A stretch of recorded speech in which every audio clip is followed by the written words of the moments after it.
আপুনি বাৰু আপোনাৰ কণ্ঠটোক লৈ পেলাই চিন্তাত পৰিছে নেকি যেতিয়া আপুনি কথা কয় বা গান গায় তেতিয়া সিমান বেছি আকৰ্ষণীয় সাউণ্ড নকৰে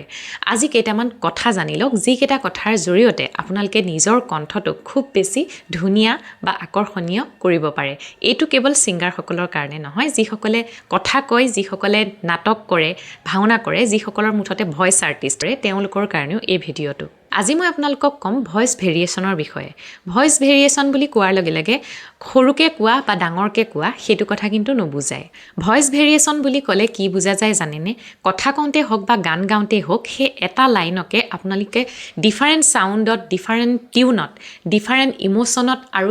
ইণ্টেন্সিটি লৈ পেলাই যেতিয়া কয় সেইটোক কয় ডিফাৰেণ্ট ভেৰিয়েশ্যন কিয়নো আমাৰ বডিটোত 5টা ৰিজনেটৰ আছে যাৰ জৰিয়তে আমি কোৱা শব্দবিলাক গুঞ্জন হয় অৰ্থাৎ ৰিজনেন্স ক্ৰিয়েট হয় চেষ্টৰ পৰা আপোনাৰ পাৱাৰফুল ভয়েস ক্ৰিয়েট হয় থ্ৰোটৰ পৰা ইন্টেন্স ভয়েস ক্ৰিয়েট হয় মাউথৰ পৰা ক্লিয়াৰিটি হয় আৰু নোজৰ পৰা হয় টেক্সচাৰ আৰু লাষ্ট হৈছে হেডৰ পৰা হয় আপোনালোকৰ ৰেঞ্জ ভয়েস অৰ্থাৎ আপোনালোকে কিমান হাই পিটছত